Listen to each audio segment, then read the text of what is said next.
یہ پہلے مقابلے ہوتے تھے کلائی پکڑنے کی، بازو پکڑنے کا مقابلہ ہوتا تھا، مائی نے بازو میں چھوٹا.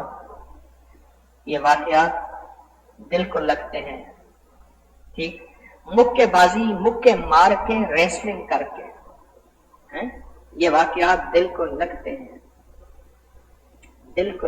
اما نے کہا جا کے فلاں خالہ کے گھر، ماسی کے گھر یہ چیز دیا. میں گیا تو ان کے گھر ٹی وی لگا ہوا تھا اور نیا ٹی وی آیا تھا، تو وہ ریسلنگ ہو رہی تھی. تو اس ماسی کا نام تھا ماسی ایدو. عید کے دن پیدا ہوئی ہوگی، انہوں نے ایدو رکھ دیا. بوڑھی تھی، کہنے لگے وے تارکا چھڑوا دے. آپس میں مار رہے تھے نا، ایک دوسرے کو مار رہے تھے، وے تارکا وے چھڑوا دے، وے مر جائیں گے چھڑوا دے. میں کہ اماں یہ ٹی وی کے اندر ہے ماسی، میں کیسے چھڑوا دوں؟ وے تارکا چھڑوا دے، وے تارکا چھڑوا دے. یہ ساری چیزیں دل کو لگتی ہیں. اگر یہ دل کو کیوں لگتی؟ کیوں؟ وہ رواج میں ہے، اتنا پڑھنا رواج میں نہیں ہے. یاد رکھیے. جس بیٹی کے بارے میں کہتے ہیں نا کہ حضرت دعا فرمائیں، یہ بیٹی کی شادی ہو رہی ہے، میں اسے ایک نصیحت ضرور کرتا ہوں، سسرال میں جا کے زیادہ دیر مصلی میں نہ بیٹھنا، زیادہ دیر تلاوت نہ کرنا، اگر ذکر نہ کرنا تو ہونٹ نہ ہلیں، کیونکہ میرے پاس اس پہ طلاقیں بھی ہوتی ہوئی ہیں، اس پہ جھگڑے بھی ہوئے ہیں، اس پہ گھروں میں. کیوں؟ اتنی دیر مصلی پہ بیٹھی ہمارے اوپر جادو کر رہی ہے، اتنی دیر تسبیح قرآن پڑھ رہی ہے، کچھ عمل کر رہی ہے، سارا دن اس کے ہونٹ ہلتے ہیں، دیکھو ہمارا فلاں نقصان ہو گیا، اس کی وجہ سے ہوا. کیوں؟ ڈریسنگ میں گھنٹوں، ڈریسنگ میں سنگھار کے لیے گھنٹوں کھڑا ہونا، کچن میں کھانے کے لیے گھنٹوں کھڑا ہونا، ساری چیزوں میں گھنٹوں. یہ رواج میں ہے. اور کون سی چیز رواج میں نہیں؟ مصلی پہ اور تسبیح پہ گھنٹوں بیٹھنا رواج میں نہیں. اب تو میں کیا کروں؟ رواج میں نہیں. اس لیے میں ان کو کہتا ہوں، نصیحت کرتا ہوں، میں کہہ رہا ہوں اپنی بیٹی کو کہیں یہ زیادہ دیر مصلی پہ نہ بیٹھے. کیوں؟ تسبیح خانے کی نسبت سے اسے تسبیح مصلی ملا ہے. زیادہ زبان نہ ہلے اور زیادہ دیر قرآن نہ پڑھے. جب گھر والوں کا ماحول اپنے موافق بنا لے پھر ان کو بھی بٹھائے اور خود بھی بیٹھے. میری بات سمجھ رہے ہیں؟ گھر والوں کا ماحول موافق بنا لے پھر بیٹھے. اتنا کھانا سمجھ آتا ہے. وزن اٹھانے والے اتنے لوگ، اتنی کہانیاں کہ اتنا وزن اٹھاتے ہیں، یہ سمجھ آتا ہے. پکڑائی، پکڑ، ریس اور بھاگنے والے اتنی سپیڈ سے سمجھ آتے ہیں، اتنے عمل والے سمجھ کیوں نہیں آتے؟ رواج سے یہ بات چلی گئی ہے، رواج سے چلی گئی کہ اتنا ذکر بھی ہو سکتا ہے، اتنی تسبیح بھی ہو سکتی ہے، اتنا اللہ کا نام بھی لیا جا سکتا ہے، اور اتنا کلمہ بھی پڑھا جا سکتا ہے، اور کروڑوں ذکر کیا جا سکتا ہے، اور سورت کوثر 7 کروڑ پڑھی جا سکتی ہے. رواج میں نہیں ہے. ایک اور دوسرا، اپنے دل کو ہدیہ نہیں کیا، اپنے من کو ہدیہ نہیں کیا، اپنی زبان کو ہدیہ نہیں کیا، اعمال کا اور مال کا. جب ہدیہ کریں گے پھر یہ دل کھلے گا اور یہ دل بولے گا، کھلے گا اور بولے گا خود بخود. اور ایک پل میں دل خود اتنا ذکر کرے گا، اتنا ذکر کرے گا. ایک شخص مجھ سے کہنے لگے میرا دل جاری ہے، کسی کو علم نہیں، قلب جاری ہے، ایک دھڑکن میں میرا دل 10,000 دفعہ کلمہ پڑتا ہے. کس کو سمجھ آئے گی؟ ہاں، یہ سمجھ آ جائے گی کہ روشنی کی رفتار 1,86,000 میل فی سیکنڈ ہے. ہاں، یہ نیوٹن کا قانون ہے، یہ آئنسٹائن کا ہے، یہ فلاں انگریز کا ہے، یہ فلاں سائنس کا ہے. یہ سمجھ آئے گی کیونکہ یہ بول رواج میں، یہ پڑھنا رواج میں، یہ سننا رواج میں، اس کتاب کو دیکھنا رواج میں، اس کے لیے سکول کے سلیبس پڑھنا، پیسے دینا رواج میں. اور ایک دل کی دھڑکن پہ 10,000 دفعہ کلمہ پڑھا جائے، کیسے سمجھ آئے گا؟ میں اپنی باتیں نہیں بتا رہا، میں لوگوں کی باتیں بتا رہا ہوں. اللہ مجھے اور آپ کو یہ کیفیت نصیب کر دے، یہ کیفیت نصیب کر دے، قسمت والے کو مل جائے۔ اس کے لیے اپنے دل کو ٹارگٹ بنائیں، دل زندہ تو نہ مر جانا، کہ زندگی تعبیر ہے تیرے جینے سے۔ آج مجھے ٹیلی فون کا پروگرام چلتا ہے ٹی وی کا، اس میں ایک صاحب نے عجیب بات بتائی، آسٹریلیا سے کال تھی، تو میں ان سے پتہ نہیں میرے خیال میں 15 منٹ بات کرتا رہا، اور میں نے کہا میرا دل نہیں چاہتا آپ سے بات ختم کرنے کو، ٹائم ختم ہو گیا اور دعا کا وقت ہو گیا، میں ان سے بات کرتا رہا۔ کہنے لگے کہ جو یہ بیٹری والا عمل ہے، بیٹری والا عمل میں 21 دفعہ صبح شام پڑھتا ہوں، اور میں اتنا نیک ہو گیا ہوں، اتنی مجھے عبادت ملی ہے، اور اتنا میں گناہوں سے بچا ہوں، اور اتنا نیک ہو گیا ہوں۔ گمان سے بالا تر آسٹریلیا کا بندہ مجھے بتا رہا ہے کہ صرف 21 بار صبح اور 21 بار شام میں بیٹی کا عمل کرتا ہوں، اور بیٹی کیا ہے؟ اعوذ باللہ من الشیطان الرجیم، بسم اللہ الرحمن الرحیم، لا حول ولا قوت الا باللہ العلی العظیم۔ یہ ایک دفعہ بنا، اس طرح کہتا ہے میں 21 بار صبح شام پڑھتا ہوں۔ مجھ سے کہنے لگے کہ دعا کریں، یہ وظائف مجھے بتائیں، میری زندگی میں میرے ساتھ چلیں۔ میں نے کہا میرا حصہ کمیشن رکھ۔ میں نے کہا پیروں کے بارے میں سنا ہے، خالی ہاتھ جاؤ گے تو خالی ہاتھ آؤ گے، بڑے ہاتھ جاؤ گے تو بڑے ہاتھ آؤ گے۔ ایک ہے مال کا ہدیہ، ایک ہے اعمال کا ہدیہ۔ مال کا ہدیہ رواج میں ہے، اعمال کا ہدیہ رواج میں نہیں ہے، نیکیوں کا ہدیہ۔ ایک بزرگ تھے یہاں، میاں شیر محمد صاحب رحمۃ اللہ علیہ، 1929 میں ان کا وصال ہے۔ دور سے ایک بندہ آ رہا تھا، اور اس بندے کو دیکھ کے کہنے لگے واہ واہ، آج تو بہت بڑا آدمی آ رہا ہے، میرے پاس بہت بڑا تحفہ لا رہا ہے، اور بہت بڑا گفٹ اور ہدیہ لا رہا ہے۔ ایک بندہ آ رہا ہے میرے پاس، لوگ آئے، لوگ ہٹ گئے، بھی بندہ آ رہا ہے، کوئی تحفہ لا رہا ہے۔ ایک سادہ سا آدمی آیا، آ کے محفل کے آخر میں بیٹھ گیا، انہوں نے اشارہ کیا آگے آ کے بیٹھو، اور پھر ایسے جھولی پھیلا دی، کہنے لگا ڈال دو۔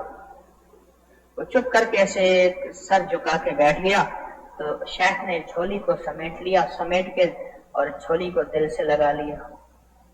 اب یہ سارے دیکھ رہے ہیں کہ یہ کیا ہے؟ حضرت میاں شیر محمد صاحب رحمۃ اللہ علیہ کیا کر رہے ہیں؟ سمجھ تو نہیں آ رہے۔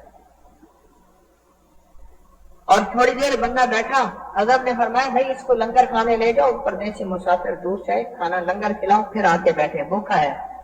اٹھ کے چلا گیا۔ حاضرین نے پوچھا کہ حضرت کیا تھا؟ فرمایا وہ اعمال کا بہت بڑا ہدیہ لے کے آیا تھا، لاکھوں درود، لاکھوں کلمہ، فلاں فلاں، بہت بڑا تحفہ لے کے آیا تھا۔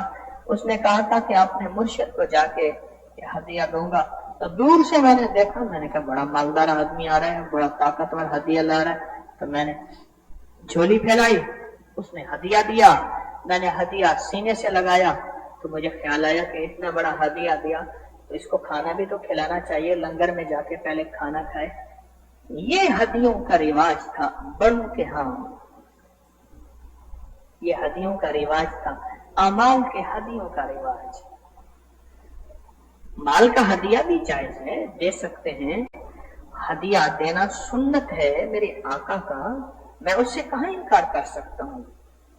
اور میں ہدیہ دینے سے محبت بڑھتی ہے، سلام کرنے سے محبت بڑھتی ہے، محفل میں جگہ بنانے سے، کسی کے لیے جگہ بنانے سے محبت بڑھتی ہے، بڑھتی ہے، بڑھتی ہے۔ یہ ہدیہ ہے، لازم ہے، لیکن جو رواج میں نہیں، میں اس کا تذکرہ لازم کر رہا ہوں۔ جو چیز رواج میں نہیں ہے تو اپنے آپ کو تو ہدیہ دیں اور دوسروں کو بھی ہدیہ دیں، کام بن جاتے ہیں۔ آپ چاہتے ہیں کہ کروڑوں درود، کروڑوں کلمہ، کروڑوں کوثر، کروڑوں اخلاص، کروڑوں کروڑوں کروڑوں چاہتے ہیں؟ کیا خیال ہے؟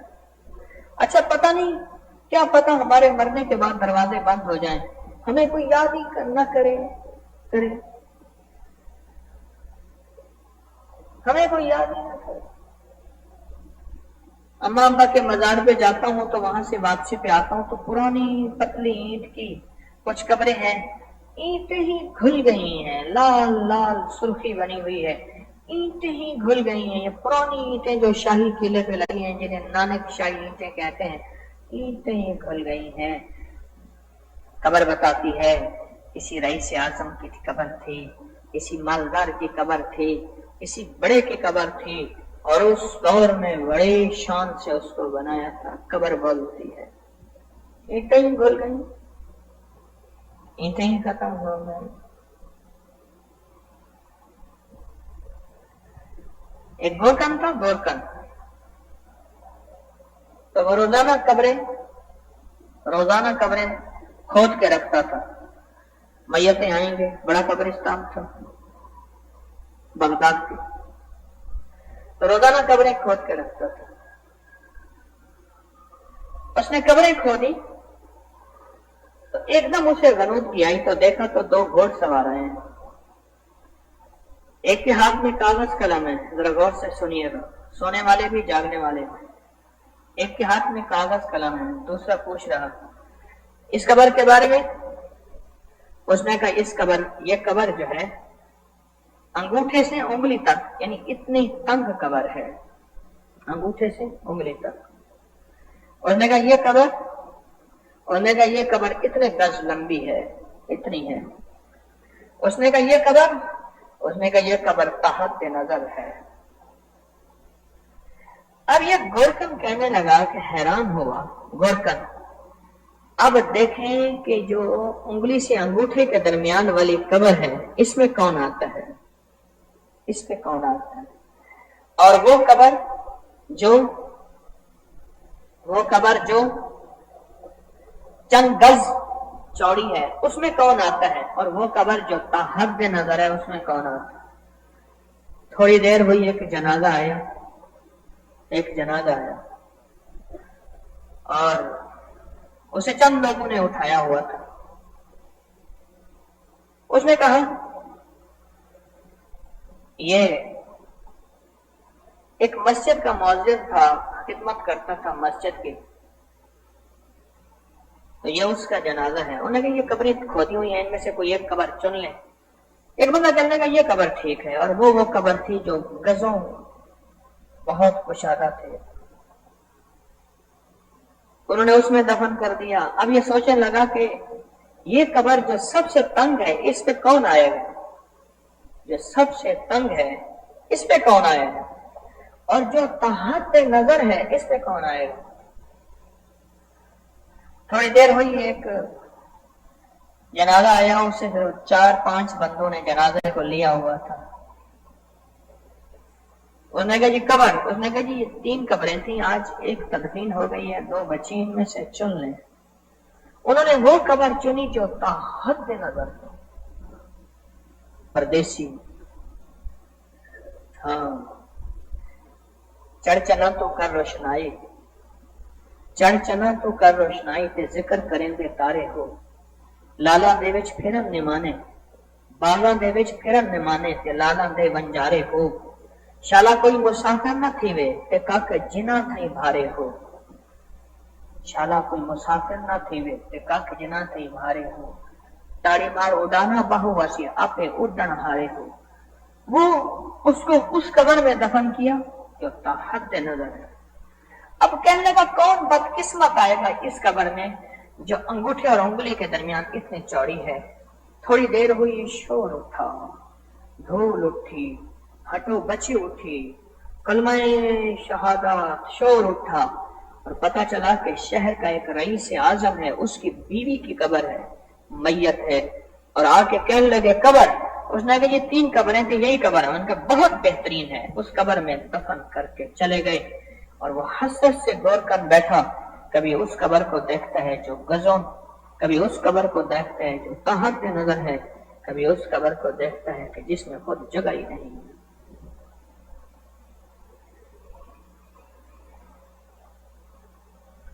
اپنے آپ کو کیوں بھولتے ہیں؟ اپنی روح کو منت کریں، مال اور اعمال کا ہدیہ دے کر. میری درخواست ہے اپنی روح کی منت کریں. آئندہ جمعرات کو نوچندی ہے، گٹھلیوں کا عمل ہوگا، اور وہ گٹھلیاں جو روزے داروں کے منہ سے نکلی جس میں مشک کی خوشبو لگی ہوئی ہے. کس کی خوشبو؟ ہاں، اور میں روزے دار کی منہ کی بو اللہ کے ہاں مشک کی خوشبو سے زیادہ ہے، اور فرشتے آ کے اس منہ سے منہ لگاتے ہیں اور منہ سے فیض حاصل کرتے ہیں. ہم کیا کرتے ہیں؟ ہر رمضان میں روزے دار جو گٹھلیاں، ان گٹھلیوں کو جمع کرتے ہیں، پھر ان کو پانی سے ابالتے ہیں، پھر ان پہ تیل لگاتے ہیں. وہ گٹھلیاں، ان گٹھلیوں کا عمل ہوگا آئندہ جمعرات سے.